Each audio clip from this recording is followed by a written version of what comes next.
Bonjour! Bonjour everyone, Pantoufleee here today for a new video in which we're gonna try to answer a really specific question about the Conway that I received plenty of times in my DMs. Sometimes it's, hey Pantoufleee, you know, I just unlocked the Conway and I see that the last gun doesn't seem to have the best stats, so I would rather ask you, which gun should I go for? And to this question, I'm gonna answer simply, don't worry, we are gonna elaborate further, but it all depends on your playstyle. It all depends on what you wanna have as what role you want to have on the battlefield. Let me explain to you briefly the difference between two guns before we jump into the game themselves. First thing first, if we go for the last gun, you will have an amazing average damage that features also HESH shells. Therefore, you will destroy modules quite easily compared to a regular AP shell, because I want to remind you that HESH shells have the best module per shot damage in this game. Therefore, if you want to blow up tracks, blow up racks, destroy engines, you would rather go for this one, for example. Now that being said, you have the second gun, which is the same as the one you have on the Tortoise. 7.3 seconds of reload, a way better gun accuracy, a way better DPM, but unfortunately not as scary as the other one, simply because here you are only featuring 400 alpha damage and 340 with your gold shell. That's pretty much a game of side effect. It's either you want to play the traditional tank destroyer playstyle, therefore go for the big gun, or you want to play it a little bit differently. You want to have some fun with it. You want to play aggressively. You want to rush kind of in, and therefore you will go for the first gun. Now that being said, let's not lose too much time and jump into the differences of both guns in battle. Starting off with the big gun. Here we have the pleasure of watching me playing the Conway. And something that is interesting is that here we are playing with the last gun. I want to remind you real quick what are the advantage of this gun over the other one. Here you have a way better alpha damage, so you have the scary factor for yourself, but you also have a way better module damage per shot thanks to your HESH shells. Here, when you're playing with this gun, it's mostly for people that like to play their tank destroyer the traditional way, which is my case. I love playing aggressively, don't mind me, but I know how to play aggressively while having a traditional tank destroyer. That's why, in my opinion, it fits my playstyle the best to use the big gun. Now, how is it gonna affect your playstyle? When you are playing with this gun, you don't want to push forward, you don't want to really attack people, you want to find isolated targets, wait for them to do the mistake, and then hit where you need to hit. For example, here with the 252U, as you can see, I'm going in the town and I'm alone. Or you could think I'm alone, but I'm not alone. Take a look at the map. We have a tank destroyer in the map as well, which allows me to know if they have a lot of people on my left side, which is the side that exposes my side.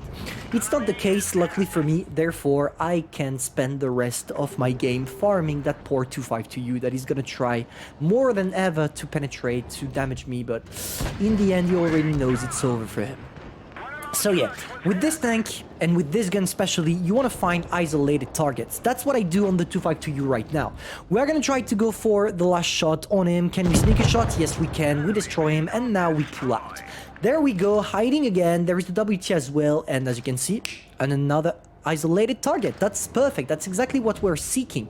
So there we go, sneaking a HE shell, not a HE, a HE shell, not a HESH shell, and it worked perfectly for us. We sneaked our shot on the WT and we managed to get out without taking a shot back.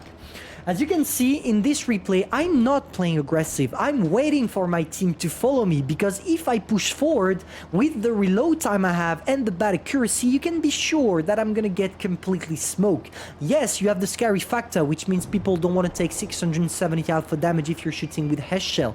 But trust me, as soon as you shot, people will push you because they have 12.8 seconds before your next reload. And that's why, with this one, you need to play carefully. You can play aggressively, don't mind me, but aggressively and carefully at the same time. If you play aggressively, that's because you have the rest of your team with you that is ready to take shots for you, or because you don't have the choice, you're being pushed or something like this. And there we go, we sneak our shots, we played the sneaky way, not trying to take shots from the M103, etc. Now it's the end game, so now, yes, I can take my shots. But for the whole game, as you can see, I did not try anything stupid. I did not try to push, I did not try to handle damage to... No. I stayed at my position, which is the tank destroyer one, using some advanced but not so advanced position to cover myself in the back, which resulted in a pretty good game, 4.3k damage, and not necessarily a lot of credits, but that's logic. After all, we are not a premium tank. Now let's see how the playstyle changes if you use the first gun. As you can see here, we have a lot of similarities with the previous game. We have the same matchmaking, knowing that we're top tier, and also we have a lot of tanks that are kind of armored, the ML1, the I6, etc. But it's not going to be a problem for us, and you're going to see how impacted the gun on your tank will be, or at least your playstyle, how impacted the playstyle is going to be. So let's see what we're going to do. Here, instead of waiting in the back like I would have done with the traditional big gun, the last one, I decided to play aggressively. How do you do that? You try to go on the reach line because the Conway has 10 degrees of gun depression, therefore you can use them, and a huge gun mantlet, which is quite hard to penetrate from tier 8.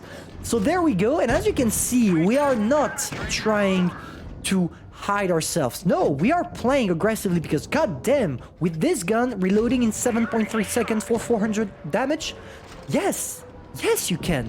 Yes, you can play aggressively because people will fear you as well. It's the same fearing factor, but let's say that it acts differently toward your opponents. So there we go, we sneak as much shots as possible because they're all camping. There is the I6, there is the ML1, but who cares? Who cares? And that's something you can't do when you're playing with the first gun.